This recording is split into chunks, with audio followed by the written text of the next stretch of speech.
ನಮಸ್ಕಾರ, first tube ನ ಮತ್ತೊಂದು ವಿಡಿಯೋಗೆ ಸ್ವಾಗತ. ಪಶ್ಚಿಮ ಬಂಗಾಳ ಅಂತಂದ್ರೆ ಅದೊಂದು ಬೇರೆಯದ್ದೇ ದೇಶ ಅನ್ನುವಂತೆ ಅಲ್ಲಿನ ಆಡಳಿತ ಪಕ್ಷ ಟಿಎಂಸಿ ವರ್ತಿಸ್ತಾ ಇತ್ತು. ಬಂಗಾಳದ ಮುಖ್ಯಮಂತ್ರಿ ಮಮತಾ ಬ್ಯಾನರ್ಜಿ ಅವರನ್ನ ಯಾರು ಕೂಡ ಮುಟ್ಟಲು ಸಾಧ್ಯವಿಲ್ಲ. ಕಾಳಿಘಾಟ್ ಎನ್ನುವುದು ಯಾರು ಭೇದಿಸಲಾಗದ ಒಂದು ಭದ್ರಕೋಟೆ ಎನ್ನುವಂತಹ ಭ್ರಮೆಯಲ್ಲಿ ಅಲ್ಲಿನ ನಾಯಕರಿದ್ರು. ಆದ್ರೆ ರಾತ್ರೋರಾತ್ರಿ ಪಶ್ಚಿಮ ಬಂಗಾಳದ ರಾಜಕೀಯದ ಸೆಂಟರ್ ಆಫ್ ಪವರ್ ಅಕ್ಷರಶಃ ನಡುಗ್ ಹೋಗಿದೆ. ಯಾರು ಬಂಗಾಳದೊಳಗೆ ಕಾಲಿಡಲು ಸಾಧ್ಯವೇ ಇಲ್ಲ ಅಂತ ಟಿಎಂಸಿ ನಾಯಕರು ಬೊಬ್ಬೆ ಹೊಡಿತಾ ಇದ್ರು. ಅದೇ ಕೇಂದ್ರ ಗೃಹ ಸಚಿವ ಅಮಿತ್ ಶಾ ಅವರು ನೇರವಾಗಿ ಹೋಗಿ ಇಳಿದಿರುವುದು ಸಾಕ್ಷಾತ್ ಮಮತಾ ಬ್ಯಾನರ್ಜಿ ಅವರ ಅರಮನೆಯ ಮುಂದೆ. ಕೇವಲ ಭೇಟಿ ನೀಡಿಲ್ಲ, ಅಮಿತ್ ಶಾ ಅವರು ಮಮತಾ ಬ್ಯಾನರ್ಜಿ ಅವರ ಕೋಟೆಯ ಬಾಗಿಲಲ್ಲಿ ನಿಂತ್ಕೊಂಡು ಒಂದು ಸೀಕ್ರೆಟ್ ಕೋಡ್ ಅನ್ನ ಅನೌನ್ಸ್ ಮಾಡಿದ್ದಾರೆ. ಆ ಕೋಡ್ ನ ಹೆಸರೇ ಕೋಡ್ 15. ಈ ಒಂದೇ ಒಂದು ಘೋಷಣೆಯಿಂದಾಗಿ ಇಡೀ ಟಿಎಂಸಿ ಪಾಳೆಯದಲ್ಲಿ ಪಶ್ಚಿಮ ಬಂಗಾಳದಲ್ಲಿ ಅರಾಜಕತೆ ಸೃಷ್ಟಿ ಮಾಡ್ತಾ ಇದ್ದಂತಹ ಗೂಂಡಗಳ ಎದೆಯಲ್ಲಿ ಅಕ್ಷರಶಃ ನಡುಕ ಶುರುವಾಗಿದೆ.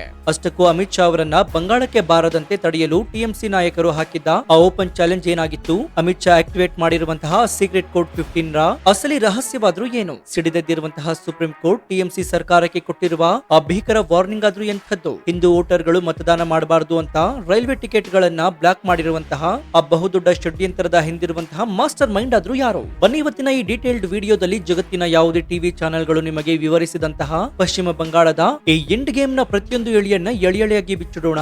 ಈ ಮಾಹಿತಿನ ಪ್ರತಿಯೊಬ್ಬ ಭಾರತೀಯನು ತಿಳಿದುಕೊಳ್ಳಲೇಬೇಕು. ಹೀಗಾಗಿ ವಿಡಿಯೋವನ್ನ ಎಲ್ಲೂ ಸ್ಕಿಪ್ ಮಾಡದೆ ಕೊನೆವರೆಗೂ ನೋಡಿ. ಸೊ ವಿಡಿಯೋವನ್ನ ಶುರು ಮಾಡೋಣ. ಆದ್ರೆ ಅದಕ್ಕೂ ಮುನ್ನ ಪಶ್ಚಿಮ ಬಂಗಾಳದಲ್ಲಿ ಅಹಂಕಾರಿ ಮಮತಾ ಬ್ಯಾನರ್ಜಿ ಅವರ ಸರ್ಕಾರ ಉರುಳಿ ಅಲ್ಲಿ ಪ್ರಧಾನಿ ನರೇಂದ್ರ ಮೋದಿ ಅವರ ಸಾರಥ್ಯದ ಬಿಜೆಪಿ ಸರ್ಕಾರ ಅಧಿಕಾರಕ್ಕೆ ಬರಬೇಕಾ? ಹೌದು ಅಂತಾದ್ರೆ ಎಸ್ ಅಂತ ಕಮೆಂಟ್ ಮಾಡಿ ಹಾಗೂ ವಿಡಿಯೋಗೆ ಲೈಕ್ ಕೊಡಿ. ಸ್ನೇಹಿತರೆ, ಅಮಿತ್ ಶಾ ಅವರು ಏಕಾಏಕಿ ಬಂಗಾಳದ ಮೇಲೆ ಇಷ್ಟೊಂದು ಅಗ್ರೆಸಿವ್ ಆಗಿ ಅಟ್ಯಾಕ್ ಮಾಡಲು ಒಂದು ಪ್ರಮುಖ ಕಾರಣವಿದೆ. ಕಳೆದ ಹಲವು ತಿಂಗಳುಗಳಿಂದ ಟಿಎಂಸಿ ನಾಯಕರು ಮತ್ತು ಬಂಗಾಳದ ಬೀದಿಗಳಲ್ಲಿದ್ದಂತಹ ಕೆಲವು ಗೂಂಡಗಳು ಅಮಿತ್ ಶಾ ಮತ್ತು ಕೇಂದ್ರ ಸರ್ಕಾರಕ್ಕೆ ನೇರ ಸವಾಲನ್ನ ಹಾಕ್ತಾ ಇದ್ರು. ಅಮಿತ್ ಶಾ ಬಂಗಾಳದೊಳಗೆ ಬರಲು ಸಾಧ್ಯವೇ ಇಲ್ಲ. ಒಂದ್ ವೇಳೆ ಅವರು ಬಂದು ಹೋಟೆಲ್ ನಲ್ಲಿ ಉಳಿದ್ರೆ ಅವರು ಹೋಟೆಲ್ ನಿಂದ ಆಚೆ ಕಾಲಿಡುವಂತಿಲ್ಲ. ಯಾಕಂದ್ರೆ ಹೊರಗಡೆ ಕಲ್ಲು ತೂರಾಟಗಾರರು ಅವರಿಗಾಗಿ ಕಾಯ್ತಾ ಇರ್ತಾರೆ ಅಂತ ಬಹಿರಂಗವಾಗಿ ಬೆದರಿಕೆಯನ್ನ ಹಾಕಿದ್ರು. ಬಂಗಾಳದ ಬೀದಿಗಳಲ್ಲಿ ನಮ್ಮ ಜೊತೆ ಹೋರಾಡಿ ನೋಡಿ ಅಂತ ಈ ಗೂಂಡಗಳು ಅಹಂಕಾರ ಮೆರೆದಿದ್ರು. ಇವರು ಎಷ್ಟರ ಮಟ್ಟಿಗೆ ಬಂಗಾಳದಲ್ಲಿ ಭಯದ ವಾತಾವರಣ ನಿರ್ಮಾಣ ಮಾಡಿದ್ರು ಅಂತಂದ್ರೆ, ಯಾರಾದ್ರೂ ಬಿಜೆಪಿ ಪರವಾಗಿ ಮಾತನಾಡಿದ್ರೆ ಅಥವಾ ಮಮತಾ ಬ್ಯಾನರ್ಜಿ ವಿರುದ್ಧ ವೋಟ್ ಹಾಕಲು ಹೋದ್ರೆ ಅವರ ಮನೆಗಳನ್ನ ಸುಟ್ಟು ಹಾಕುವ, ಅವರನ್ನ ಶಾಶ್ವತವಾಗಿ ಮುಗಿಸುವ ಬೆದರಿಕೆಗಳನ್ನ ಹಾಕಲಾಗ್ತಾ ಇತ್ತು. ಬಂಗಾಳದ ಹೆದ್ದಾರಿಯಲ್ಲಿ ನ್ಯಾಯಾಧೀಶರ ಮೇಲೆಯೇ ಅಟ್ಯಾಕ್ ಮಾಡುವ ಹಂತಕ್ಕೆ ಈ ಅರಾಜಕತೆ ತಲುಪಿತ್ತು.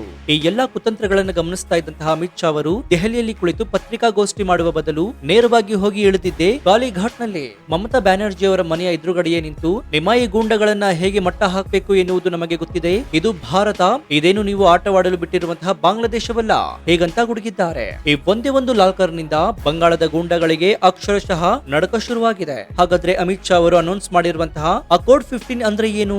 ಇದೊಂದು ಅತ್ಯಂತ ಭೀಕರವಾದ ರಾಜಕೀಯ ರಣತಂತ್ರ. ಅಮಿತ್ ಶಾ ಘೋಷಣೆ ಮಾಡಿದ್ದೇನು ಗೊತ್ತಾ? ನಾನು ಇನ್ ಮುಂದೆ ಕೇವಲ ಪ್ರಚಾರಕ್ಕೆ ಬಂದು ಹೋಗೋದಿಲ್ಲ.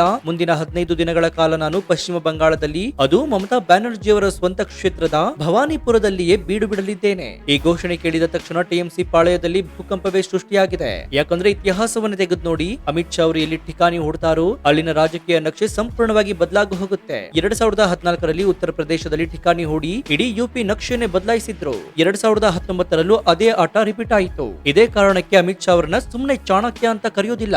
ಅಮಿತ್ ಶಾ ಅವರ ಸ್ಟ್ರಾಟಜಿ ಬಹಳ ಸಿಂಪಲ್ ಆಗಿದೆ. ನಮ್ಗೆ ಬಂಗಾಳದಲ್ಲಿ 180 ಅಥವಾ 200 ಸೀಟ್ ಗಳನ್ನ ಗೆಲ್ಲುವ ಅವಶ್ಯಕತೆ ಇಲ್ಲ. ನಮ್ಮ ಸಂಪೂರ್ಣ ಎನರ್ಜಿಯನ್ನ ಕೇವಲ ಒಂದೇ ಒಂದು ಸೀಟ್ ನ ಮೇಲೆ, ಅಂದ್ರೆ ಮಮತಾ ಬ್ಯಾನರ್ಜಿ ಸ್ಪರ್ಧಿಸುವ ಭವಾನಿಪುರದ ಮೇಲೆ ಹಾಕಬೇಕು ಎನ್ನುವುದು ಅಮಿತ್ ಶಾ ಅವರ ಪ್ಲಾನ್ ಆಗಿದೆ.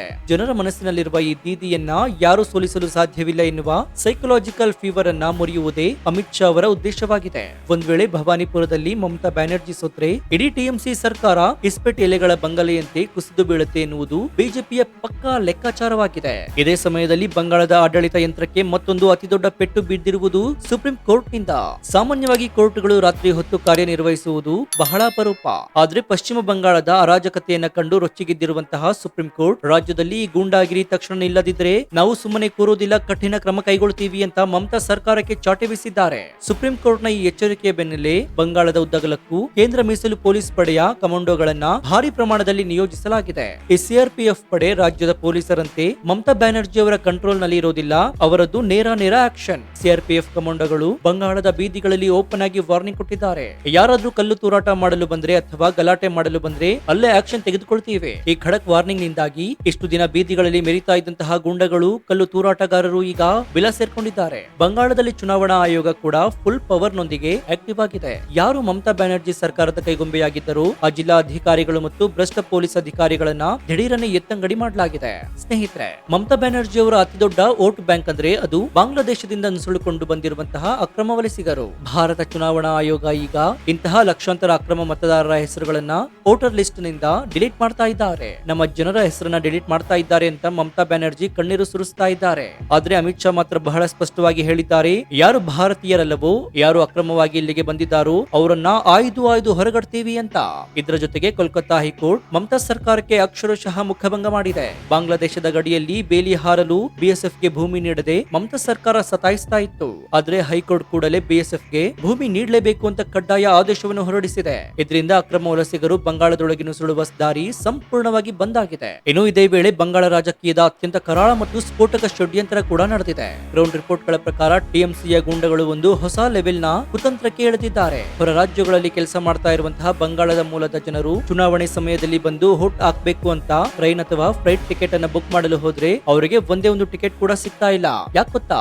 ಯಾಕಂದ್ರೆ ಈ ಹಿಂದೂ ಮತದಾರರು ಊರಿಗೆ ಬಂದು ಬಿಜೆಪಿಗೆ ವೋಟ್ ಹಾಕ್ತಾರೆ ಎನ್ನುವ ಭಯದಿಂದ ಟಿಎಂಸಿ ಬೆಂಬಲಿತ ಎಕೋಸಿಸ್ಟಮ್ ಮುಂಚಿತವಾಗಿಯೇ ರೈಲ್ವೆಯ ಎಲ್ಲ ಟಿಕೆಟ್ ಗಳನ್ನ ಬ್ಲಾಕ್ ಬುಕಿಂಗ್ ಮಾಡ್ಕೊಂಡಿದೆ ಅಂತ ಗಂಭೀರ ಆರೋಪಗಳು ಕೂಡ ಕೇಳಿ ಬರ್ತಾ ಇದೆ. ರೈಲುಗಳು ಖಾಲಿ ಹೋಗ್ತಾ ಇದ್ರು ಕೂಡ ಆನ್ಲೈನ್ ನಲ್ಲಿ ಮಾತ್ರ ಫುಲ್ ಅಂತ ತೋರಿಸ್ತಾ ಇರುವ ಬೃಹತ್ ಷಡ್ಯಂತ್ರ ನಡೀತಾ ಇದೆ. ಅದೇ ಸಮಯದಲ್ಲಿ ಅಕ್ರಮ ವಲಸಿಗರು ಮಾತ್ರ ಗುಂಪು ಗುಂಪಾಗಿ ಬಂದು ತಮ್ಮ ನಕಲಿ ವೋಟರ್ ಐಡಿಗಳ ಮೂಲಕ ಮತದಾನ ಮಾಡಲು ಸಕಲ ವ್ಯವಸ್ಥೆಯನ್ನು ಮಾಡಿಕೊಳ್ಳಲಾಗ್ತಾ ಇದೆ ಎನ್ನುವ ಆಘಾತಕಾರಿ ವಿಚಾರಗಳು ಈಗ ಬಯಲಾಗ್ತಾ ಇವೆ. ಬಂಗಾಳದ ಈ ಡೆಮೋಗ್ರಾಫಿಕ್ ಟೈಮ್ ಬಾಂಬ್ ಅನ್ನ ತಡೆಯಲೇಬೇಕು ಎನ್ನುವ ಕಾರಣಕ್ಕಾಗಿಯೇ ಅಮಿತ್ ಶಾ ಅವರು ಖುದ್ದಾಗಿ ಫೀಲ್ಡ್ ಗೆ ಇಳಿದಿದ್ದಾರೆ. ಒಟ್ಟಾರೆಯಾಗಿ ಹೇಳುವುದಾದ್ರೆ ಕಳೆದ 15 ವರ್ಷಗಳಲ್ಲಿ ಪಶ್ಚಿಮ ಬಂಗಾಳ ಕಂಡು ಕೇಳರಿಯದಂತಹ ಅತಿದೊಡ್ಡ ರಾಜಕೀಯ ಭೂಕಂಪ ಈಗ ಶುರುವಾಗಿದೆ. ಮಮತಾ ಬ್ಯಾನರ್ಜಿ ಅವರ ಪ್ರತಿಯೊಂದು ಎಸ್ಕೇಪ್ ರೂಟ್ ಅನ್ನ ಕೇಂದ್ರ ಸರ್ಕಾರ, ಚುನಾವಣಾ ಆಯೋಗ ಮತ್ತು ಸುಪ್ರೀಂ ಕೋರ್ಟ್ ವ್ಯವಸ್ಥಿತವಾಗಿ ಬಂದ್ ಮಾಡಿದೆ. ಅಮಿತ್ ಶಾ ಅವರ ಈ 15 ದಿನಗಳ ಕೌಂಟ್ ಡೌನ್ ಬಂಗಾಳದ ರಾಜಕೀಯ ಇತಿಹಾಸವನ್ನು ಬದಲಾಯಿಸುವ ಎಲ್ಲ ಲಕ್ಷಣಗಳು ಕೂಡ ದಟ್ಟವಾಗಿವೆ.